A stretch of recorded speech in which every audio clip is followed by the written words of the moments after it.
The present lecture is on Mendelian genetics. Mendel was the monk of Australian origin who worked on pea plant to study the inheritance pattern of a trait.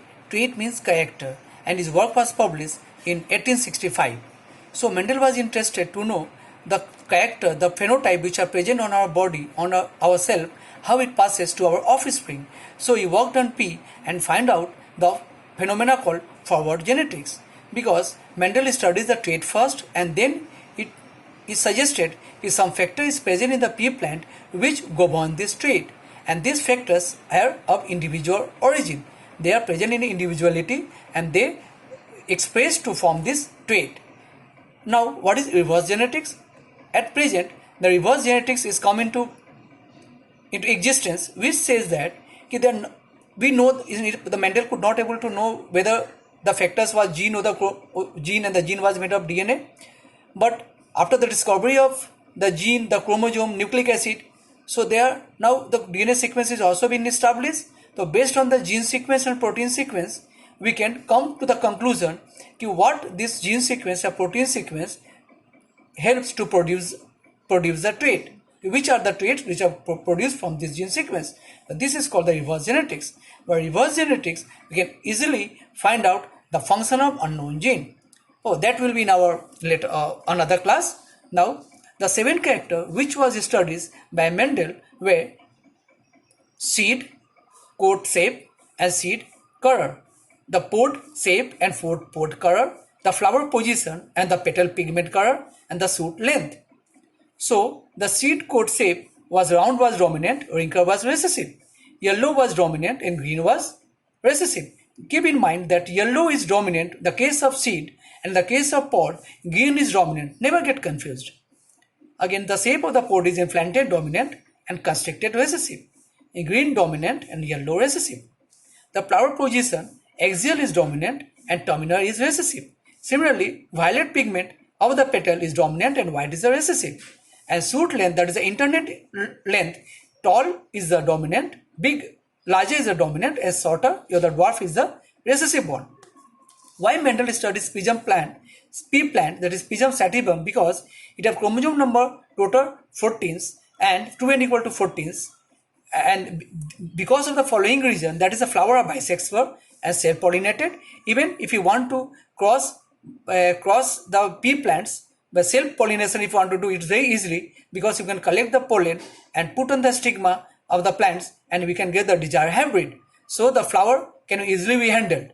Next, the 7 trait which Mendel studies was easily recognizable, can be easily visible and studies.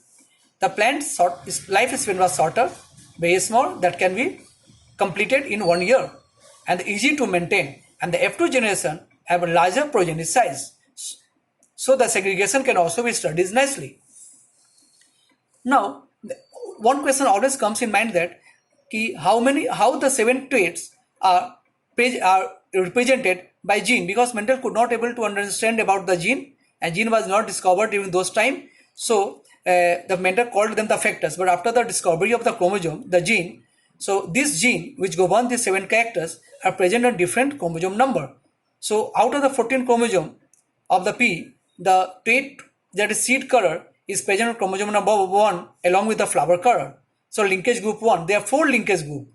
Linkage group 1 is the chromosome number 1. Linkage group 2 consists of chromosome number 4, which have the gene for pod shape and the influences position, either axial or terminal. And the linkage 3 is the plant pod color, that is the chromosome number 5. And linkage 4 is the chromosome number 7 that determine the seed either smooth or wrinkled. Now, Mendel's law. Mendel's have 3 laws. Law of dominance, we state that the dominant allele, if present in the homozygous heterozygous, will express and the recessive will not get suppressed. And so this is law of dominance. That is, the dominant allele will always get expressed in the F2 generation, F1 generation. Now, the Mendel's most important law was the law of principle of segregation, which states that a monohybrid cross during gamete formation in F1 generation, the 2 allele of a single gene will segregate to two different gametes and do not blend among themselves. That is, they will not fuse but segregate to two different gametes, and after fertilization they produce both the trait, that is the dominant trait and the recessive trait. As for example, if you consider the height of the pea plants, the parents was tall, other was dwarf, and after crossing they got the F1 generation. In F1 generation, the genotype always it will be heterozygous, and phenotype always it will be homozygous, because all F1 will be tall. Now when selfing is made, when the progenies were self among themselves, in the F2 generation we get 3 tall and 1 dwarf, that is 1 by 4 will be dwarf and the 3 part will be tall. So the phenotype ratio will be 3:1 and the genotype ratio will be 1:2:1. The next law is the law of independent assortment. In dihybrid cross, during gamete formation, in F1 generation, alleles of one gene segregate independently into different gamete with respect to second allele. It means that if a cross involving two genes, one determining suppose the flower color, other the height. So in F1 generation is a heterozygous for the two gene. When the gametes are formed, the gamete will segregate independently. Suppose that is this dominant gamete allele will move to one gamete, the recessive will move to another gamete. Similarly, this allele for another gene can move into this gametes or this gamete, this gametes, this gamete. So depending upon whether they are moving in either first gamete or second gamete is independent with respect to the another gene. This is called the law of independent assortment. So the F2 generation having these 4 type of gametes, and when they cross they get different type of offspring. That is, the ratio is 9:3:3:1. You can find that the P1 was a tall and violet, and the P2 they are the white and shorter, both are recessive. So in F2 generation we get both the panta character as well as certain recombinant, the new character, the violet along with the dwarf and the white along with the tall. And thus the law of independent assortment was considered.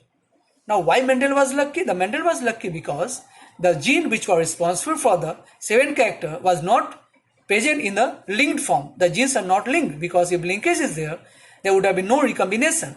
And next, there are no gene interaction, because there are many instances where gene interact with another gene.